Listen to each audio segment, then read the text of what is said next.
I am not a morning person. Anyone that knows me is going to tell you that I am not and have never been a morning person. However, my husband is a morning person, the type to get up and run 20 miles at 4 a.m. for fun kind of morning person I will never understand. But he comes back from his morning run and dead ass serious ask me, who was the better singer, Britney or Christina?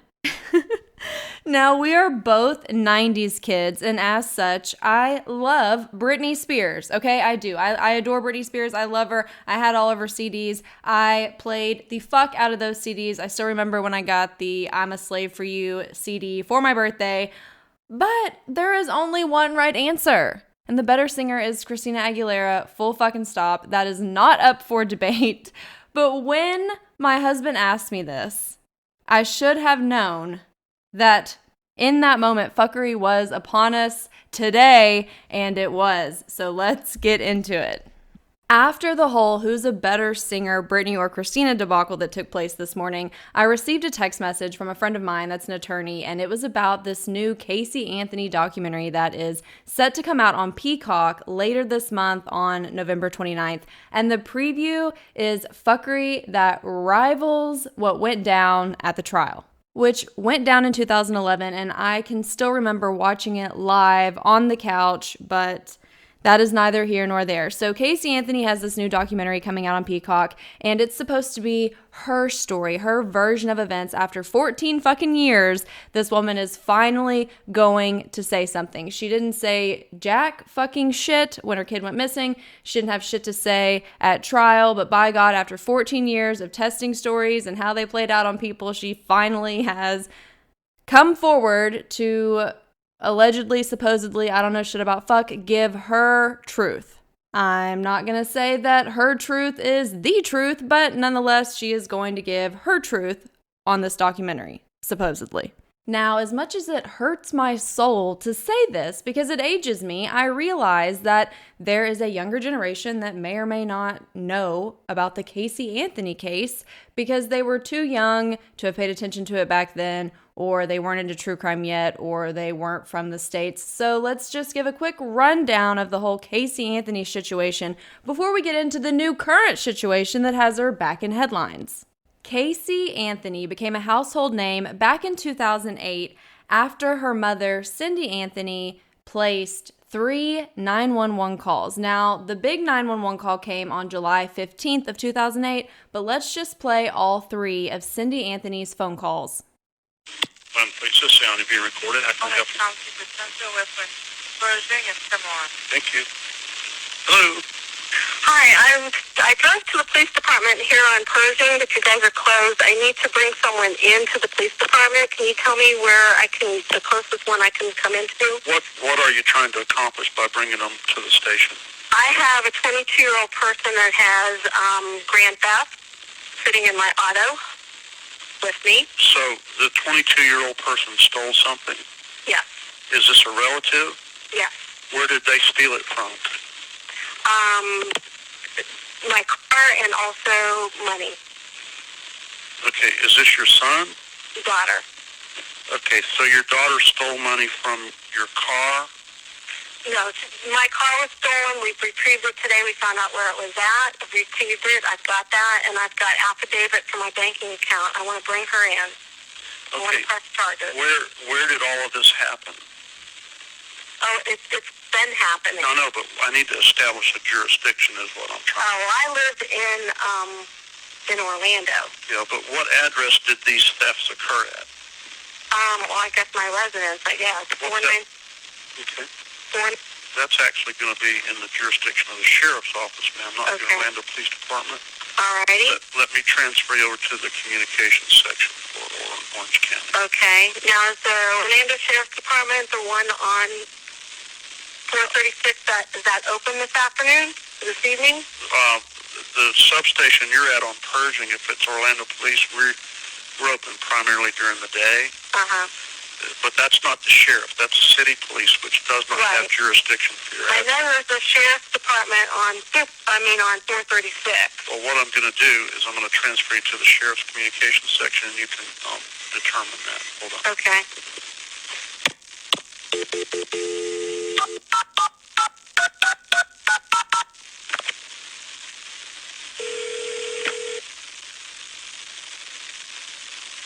Because my next thing will be down the trial thing, and we'll have a court order to get her. If that's what you want to play, we'll do it. And you'll never. Well, then you have on Monday. No, I'm not giving you another day. I've given you a month. All right,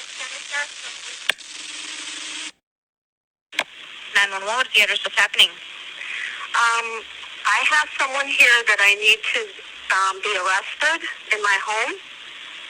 They're there right now? A possible missing child. I have a 3-year-old that's been missing for a month. A 3-year-old? Yes. Have you reported that? I'm trying to do that now, ma'am. Okay, what did the person do that you need arrested? My daughter. For what? For stealing an auto and stealing money. I already spoke with someone. They said they would patch me through the Orlando Sheriff's Department and have a deputy here. I was in the car. I was going to drive her to the police station, and no one's open. They said they would bring a deputy to my home when I got home to call them. So she stole your vehicle? Yes. When did she do that? On the 30th. I just got it back from the impound. I'd like to speak to an officer. Can you have someone come out to my house? Okay. Okay, I gotta ask you these questions so I can put them in the call, okay? Okay. 30th of June? Yes. Okay, how old is your daughter? 22. Okay, what's her name? My name? Her name. Her name? And you said you have this vehicle back? Yes. Now I have the statement. She's there right now? Yes, I got her. I finally found her after a month. She's been missing for a month. I found her, but we can't find my granddaughter. 5'1.5". Thin, medium, or heavy build? Thin. Color hair? Brown. What color shirt is she wearing? White. What color pants? Oh, they're shorts. They're plaid. They're like pink and teal and white and black plaid. Does she have any weapons on her? No. Is she not telling you where her daughter is? Correct. Okay, we'll have a deputy out to you as soon as one's available, okay? Thank you. Thank you. Bye. Bye. 911, what's your emergency? I called a little bit ago. The deputy sheriff's down here. I found out my granddaughter has been taken. She has been missing for a month. Her mother finally admitted that she's been missing. Okay, what is here now? Okay, what is the address that you're calling from? We're talking about a 3-year-old little girl. My daughter finally admitted that the baby's in the store. I need to find her. Your daughter admitted that the baby is where? The babysitter took her a month ago that my daughter's been looking for. I told you my daughter was missing for a month. I just found her today, but I can't find my granddaughter. She just admitted to me that she's been trying to find her herself. There's something wrong. I found my daughter's car today, and it smells like there's been a dead body in the damn car. Okay, what is the 3-year-old's name? Caylee. Caylee. Anthony. Caylee Anthony? Yes. Okay, is she white, black, or Hispanic? She's white. How long has she been missing for? I have not seen her since the 7th of June. What is her date of birth? 8/9/2000. Oh God, she's 3. She's 2005.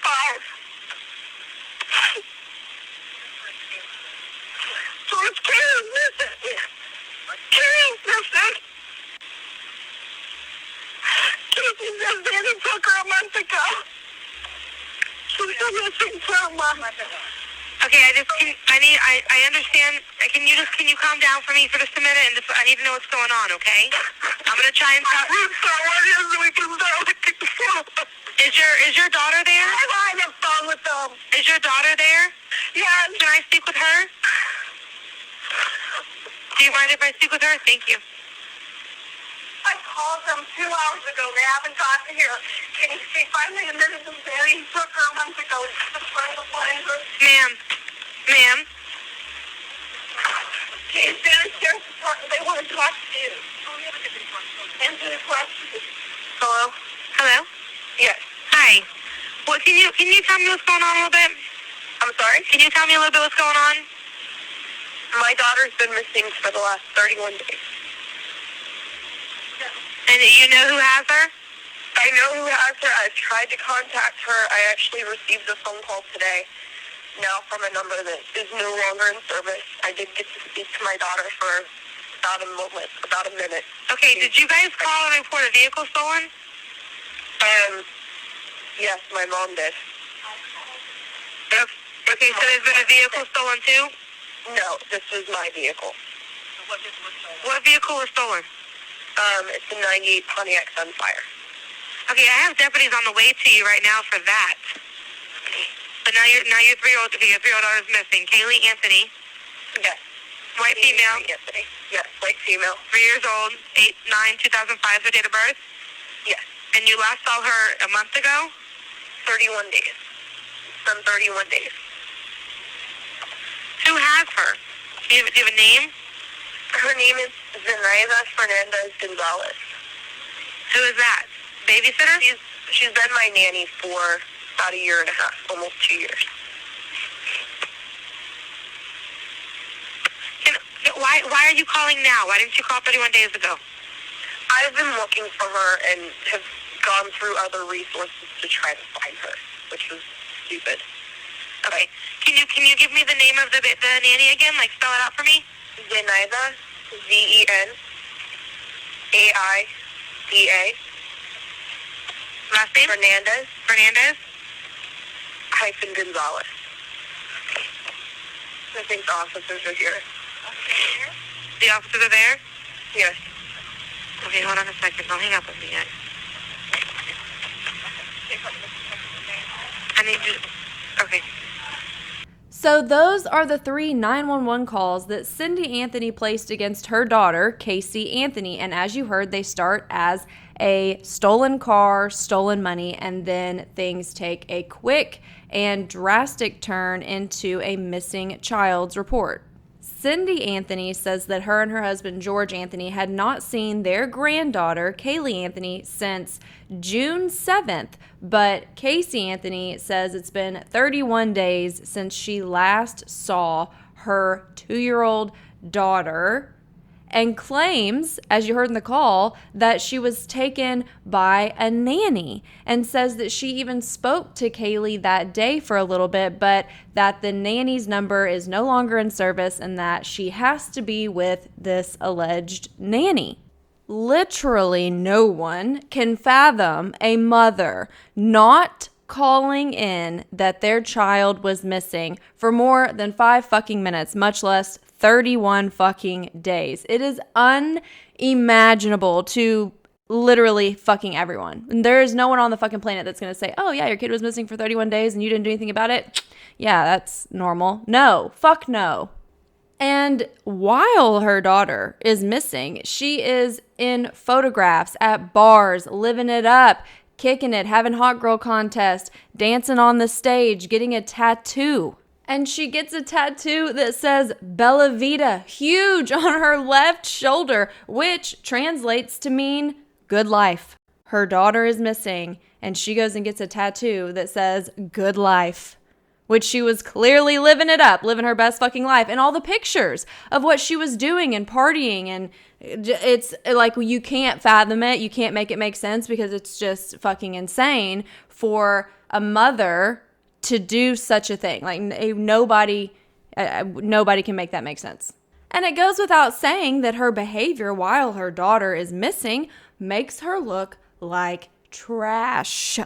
She gets a brand new tattoo, says good life. She's clearly living it up in all these pictures, smiling, dancing, has a new boyfriend, it's bad.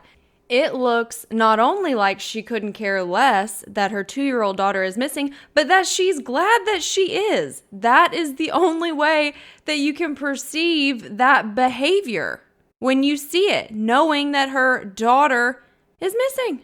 But I digress. July 15th, 2008, officers are now involved in all of this, and they're wanting to know, where is Caylee Anthony? Casey Anthony continues to tell investigators the infamous Zanny the Nanny had kidnapped Caylee on June 9th of 2008, and Casey's behavior only continues to get more and more bizarre. She took investigators to an apartment that she claimed this alleged nanny lived in, and spoiler, she didn't. They never had anyone that lived in that apartment by that name. No one was in that apartment. And she also had the fucking audacity to take officers to Universal Studios, where she claimed that she'd been working. She took them to Universal Studios, took them into the offices, and led investigators all the way to an office at Universal before she finally turns around and is like, yeah, actually, I don't work here. What? So on July 16th, 2008, one day after the infamous 911 calls, Casey Anthony gets caught, obviously, lying to police, and they've had enough of her shit at this point. They're like, no, we're fucking done with you, and they arrest her and charge her with child neglect, making false statements to police, which, no shit, and obstructing an investigation. And of course, she was later charged with the first-degree murder of her daughter, Caylee Anthony. Fast forward to 2011, the trial lasted 6 weeks from May to July of 2011, and the prosecution was seeking the death penalty in this case, and as you know, Casey Anthony was acquitted on those charges after the jury deliberated for just shy of 11 hours, which shocked the nation. The judge actually gets the verdict and looks over it multiple times, which he later said he did just to make sure that he was really seeing what he thought he saw. She was, of course, as everyone knows, acquitted of murder charges, but she was found guilty on 4 counts of providing false information to law enforcement, which she got prison time for, but she was credited time served for the time that she sat in jail awaiting her trial for murder. So she was acquitted on July 11th and she was released on July 17th, 2011. It goes without saying that Casey Anthony being acquitted was the biggest shock of it all throughout this entire situation, which is really saying something because, there was a lot. But there were a lot of things said throughout the trial that had Americans shook as fuck.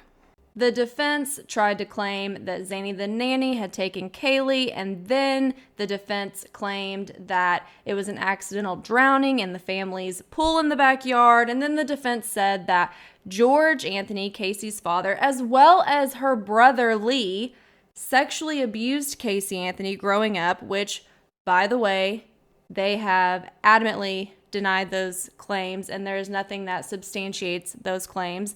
I do not believe them to be true, just to put that out in the open. But those accusations made during the trial shocked people. Everyone watching it live was like, what? And now the bombshell fuckery of accusations continue because after 14 years of silence, Casey is finally speaking publicly about her version of events, and it should come as no surprise that the story has once again changed. However, she is still using the same accusations that the defense made throughout the trial. She's just tweaked things a little bit. But one thing that has not changed is that she is apparently going to, once again, throw blame and shade on her father, George Anthony, as well as her brother, Lee Anthony. And just an extra little tidbit in case somebody does not know this case or has forgotten the little details, George Anthony, Casey's father, has a law enforcement background, which is neither here nor there, but contextually speaking, I think that it is relevant. So let's continue. On this new documentary that will be on Peacock and is set to come out November 29th, 2022, Casey Anthony alleges that her father staged Caylee's drowning in order to cover up that he may have been abusing his granddaughter. In the teasers that have come out leading up to the grand release of this Docu series, Casey Anthony says, "I wasn't feeling that great and I wanted to lay down." And she says that about June 16th, 2008, when Caylee was last seen, "I had her lay in bed with me. I was awoken by my father shaking me and asking me where Caylee was. That didn't make sense. She would never even leave my room without telling me. I immediately started looking around the house. I go outside and I'm looking to see where she could be. And then Anthony goes on to say that she then saw her father, George Anthony, holding her daughter, Caylee Anthony. She says he was standing there with her. She was soaking wet. He handed her to me, said it was my fault, that I caused it, but he didn't rush to call 911 and he wasn't trying to resuscitate her. I collapsed with her in my arms. She was heavy and she was cold. He takes her from me and he immediately softens his tone and says, "It's going to be okay." I wanted to believe him. He took her from me and he went away. Anthony says she went to stay with her then boyfriend, Tony Lazzaro, but didn't tell anyone what had happened, and she says she wasn't under the impression that Caylee was dead. She goes on to say that during the 31 days, I genuinely believed that Caylee was still alive. My father kept telling me she was okay. I had to keep following his instructions. He told me what to do. I tried to act as normal as I could. And then, when asked if she believed that Caylee drowned in the above-ground pool, she said there was no ladder, no way for her to shimmy up. There's no way to explain that unless George put her in the pool to cover up what he did.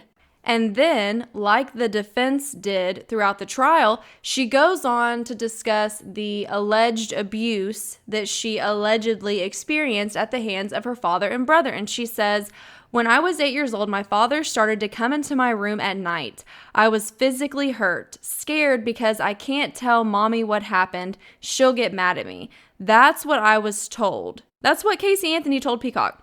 She then goes on to say, "He'd put a pillow over my face and smother me to knock me out. That happened several times. I'm sure there were times where I was incapacitated as a child, where my body was limp and lifeless." And then, just like we saw the defense do during her trial, she makes the same accusations against her brother Lee, and she does that here too. She said, "Then my brother started coming in shortly after I turned 12, and it stopped around the time I was 15. It wasn't the same thing that happened with my father. My brother never raped me, but it was close enough where there was a pattern." Per usual with this woman, there's already issues with what she has said. So beyond the accusations against her brother and her father, which I do not believe to be true, she has already lied. And I'll tell you what the lie is. And I guess that she forgot, that this was a trial that the whole fucking nation and world watched, and there were pictures that went along with it, but she's already been caught in a lie. I was reading these statements that were released in the teaser for this upcoming Docu series and immediately spotted a lie that we can verify as a lie with pictures that are on Google for the entire fucking planet to see, and I'll tell you what it is. In the teasers, they quote Casey Anthony as saying, when she was asked if she believes that Caylee drowned in the above-ground pool, she says, "No, there was no ladder, no way for her to shimmy up. There's no way to explain that unless George put her in the pool to cover up what he did." The instant that I read that quote, I was like, ma'am, here is what I want every single one of y'all that are listening to this podcast to do right the fuck now. Get your little smartphone out, because I know it's in your hands and just at your little fingertips right there. And I want you to pull up Google. I have my iPhone in my hand as we speak. I have Google pulled up, and I have typed in Anthony Family Pool into the search bar and hit search. And I want every single one of y'all to do the same thing so that we're on the same page and we can visually spot the fuckery together. So put in the search bar of Google, Anthony Family Pool, hit search. Now, once you hit search, what pulls up are some images that a lot of us have seen a million times splashed all over the news throughout the years of 2008 through 2011. And that is images of Cindy Anthony with her granddaughter, Caylee Anthony, in the pool in their backyard. So we have a picture of Cindy Anthony, who is getting into the pool with her daughter, Caylee Anthony, who is wearing a life jacket. And what is that Cindy Anthony is standing on? Oh, wait, yeah, that's right, a fucking ladder. Clear as day. It's a ladder to get into the pool. And then there's other pictures on here. I'm looking at another one right now where Cindy Anthony is helping Caylee Anthony up the ladder to get into the pool. So there is picture proof, like indisputable proof that the pool, without a fucking shadow of a doubt, had a ladder. All that to say this, okay? All of everything I've said in this episode to say this. The Docu series is not even out, just the teaser. And I have already caught a bold-faced fucking lie from Casey Anthony, which is not a surprise or shock at all to me. But, you know, sis, you might want to check the World Wide Web before you tell a bold-faced lie that can be immediately debunked with a quick and simple Google search.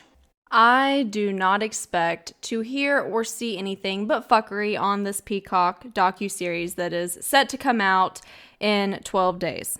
I am curious if Peacock is aware that in their teaser is a bold-faced lie. And if not, I have some questions, because either they know it's a lie and they put it in there and don't care, and it is what it is. You'll believe it or you won't, which is how it's going to be regardless. Or they didn't catch it, and I got a different set of questions, because if you don't remember the pictures of Cindy in the pool with Caylee splashed all over the TV, then I don't know why you're covering this case, because the second I read that quote, I was like, no, I remember the pictures. That's a bold-faced fucking lie, which discredits the documentary before it ever even comes out. It at least discredits Casey Anthony and what she's going to say before it comes out. And seeing as the documentary is supposed to be her version of events and her side and people humanizing her, it's not a good look for the docuseries to put out a teaser with a lie in it. And like, I can't. Like I said, I don't expect to hear anything but fuckery and lies throughout the docuseries, at least on part of Casey Anthony, but I guess we will find out in 12 days. All right, now I have to get back to adulting, which fucking sucks, and editing the next episode of the SoJo Files. So if you are not listening to the sister station, make sure to check out the SoJo Files. We are currently on season 2 covering the Shreve case. It is an Alice in Wonderland true crime rabbit hole that you will definitely want to embark on if you're into true crime. So that's all for today, and I will see you guys on the next episode.